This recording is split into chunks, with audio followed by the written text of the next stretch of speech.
Welcome to fun 4/7. Tollywood industry ప్రస్తుతం ఒక రేంజ్లో ఉందనే చెప్పాలి. బాలీవుడ్ని సైతం వెనక్కి నెట్టి ముందుకు దూసుకుపోతుంది. దీనికి కారణం బాహుబలి మూవీ. ఈ సినిమాతో టాలీవుడ్ గ్రాఫ్ అమాంతంగా పెరిగిపోయింది. ఈ సినిమాకు ప్రపంచవ్యాప్తంగా వచ్చిన రెస్పాన్స్తో చాలామంది నోర్లు మూతపడ్డాయి. అందులో బాలీవుడ్ ముందు వరుసలో ఉంటుంది. ఎందుకంటే ఒకప్పుడు టాలీవుడ్ అంటే అందరికీ చిన్న చూపే అని అందరికీ తెలిసిందే. కానీ బాహుబలితో టాలీవుడ్ రేంజ్ పెరగటం, అదే సమయంలో బాలీవుడ్ పతనం మొదలైందని చెప్పుకోవాలి. అప్పటి నుంచి టాలీవుడ్ నుంచి వస్తున్న సినిమాలు ఒక్కొక్కటి భారీ స్థాయిలో హిట్ టాక్ను అందుకొని కలెక్షన్ల వర్షం కురిపించాయి. కానీ బాలీవుడ్ నుంచి వచ్చిన సినిమాలేవి పెద్దగా ప్రేక్షకులను ఆకట్టుకోలేదు. ఇక బాలీవుడ్ క్రిటిక్స్కు ఏదో ఒక ఫేక్ రూమర్స్తో ప్రభాస్ సినిమాలపై దుష్ప్రచారం చేస్తున్నారు. ఎప్పటికప్పుడు ప్రభాస్ సినిమాలను విమర్శించే పనిగా పెట్టుకున్నారు.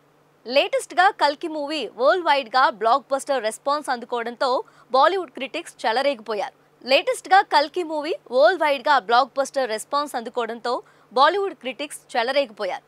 ప్రభాస్ సినిమాలను దేన్ని వదలని వారు ఇప్పుడు కల్కిపై కూడా పడ్డారు. కల్కి సినిమా 1000 కోట్లు కలెక్ట్ చేస్తే అవి ఫేక్ వసూళ్లని సోషల్ మీడియా వేదికైన ట్విట్టర్ ద్వారా ట్వీట్స్ చేశారు. దీంతో తమ సినిమాలపై దుష్ప్రచారం చేస్తున్న వారిపై కల్కి నిర్మాణ సంస్థ అయిన వైజయంతి మూవీస్ ఫైర్ అయింది. ఇందులో భాగంగా ఫేక్ వసూళ్లను ట్వీట్స్ చేసిన సుమిత్ ఖేడల్, రోహిత్ జైస్వాల్ అనే బాలీవుడ్ క్రిటిక్స్ పై పరువు నష్టం దావా వేసింది. కలెక్షన్లు ఫేక్ అని ఎవరు చెబితే ట్వీట్స్ చేశారు, ఫేక్ అనడానికి గల ఆధారాలేంటి అని చెప్పాలని, లేకుంటే 25 కోట్లు ఇవ్వాలని వీరికి నోటీసులు పంపినట్లు తెలుస్తోంది.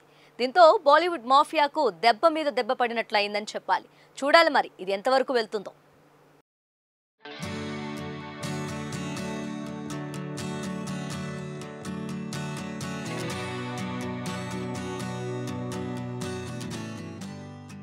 టాలీవుడ్ ఇండస్ట్రీ ప్రస్తుతం ఒక రేంజ్లో ఉందనే చెప్పాలి. బాలీవుడ్ని సైతం వెనక్కి నెట్టి ముందుకు దూసుకుపోతుంది. దీనికి కారణం బాహుబలి మూవీ. ఈ సినిమాతో టాలీవుడ్ గ్రాఫ్ అమాంతంగా పెరిగిపోయింది. ఈ సినిమాకు ప్రపంచవ్యాప్తంగా వచ్చిన రెస్పాన్స్తో చాలామంది నోర్లు మూతపడ్డాయి. అందులో బాలీవుడ్ ముందు వరుసలో ఉంటుంది. ఎందుకంటే ఒకప్పుడు టాలీవుడ్ అంటే అందరికీ చిన్న చూపే అని అందరికీ తెలిసిందే. కానీ బాహుబలితో టాలీవుడ్ రేంజ్ పెరగటం, అదే సమయంలో బాలీవుడ్ పతనం మొదలైందని చెప్పుకోవాలి. అప్పటి నుంచి టాలీవుడ్ నుంచి వస్తున్న సినిమాలు ఒక్కొక్కటి భారీ స్థాయిలో హిట్ టాక్ను అందుకొని కలెక్షన్ల వర్షం కురిపించాయి. కానీ బాలీవుడ్ నుంచి వచ్చిన సినిమాలేవి పెద్దగా ప్రేక్షకులను ఆకట్టుకోలేదు. ఇక బాలీవుడ్ క్రిటిక్స్కు ఏదో ఒక ఫేక్ రూమర్స్తో ప్రభాస్ సినిమాలపై దుష్ప్రచారం చేస్తున్నారు. ఎప్పటికప్పుడు ప్రభాస్ సినిమాలను విమర్శించే పనిగా పెట్టుకున్నారు. లేటెస్ట్గా కల్కి మూవీ వరల్డ్ వైడ్గా బ్లాక్ బస్టర్ రెస్పాన్స్ అందుకోవడంతో బాలీవుడ్ క్రిటిక్స్ చెలరేగిపోయారు. లేటెస్ట్గా కల్కి మూవీ వరల్డ్ వైడ్గా బ్లాక్ బస్టర్ రెస్పాన్స్ అందుకోవడంతో బాలీవుడ్ క్రిటిక్స్ చెలరేగిపోయారు. ప్రభాస్ సినిమాలను దేన్ని వదలని వారు ఇప్పుడు కల్కిపై కూడా పడ్డారు. కల్కి సినిమా 1000 కోట్లు కలెక్ట్ చేస్తే అవి ఫేక్ వసూళ్లని సోషల్ మీడియా వేదికైన ట్విట్టర్ ద్వారా ట్వీట్స్ చేశారు. దీంతో తమ సినిమాలపై దుష్ప్రచారం చేస్తున్న వారిపై కల్కి నిర్మాణ సంస్థ అయిన వైజయంతి మూవీస్ ఫైర్ అయింది. ఇందులో భాగంగా ఫేక్ వసూళ్లను ట్వీట్స్ చేసిన సుమిత్ ఖేడల్, రోహిత్ జైస్వాల్ అనే బాలీవుడ్ క్రిటిక్స్ పై పరువు నష్టం దావా వేసింది.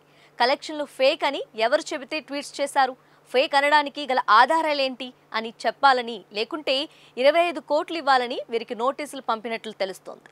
దీంతో బాలీవుడ్ మాఫియాకు దెబ్బ మీద దెబ్బ పడినట్లయిందని చెప్పాలి. చూడాలి మరి ఇది ఎంతవరకు వెళ్తుందో.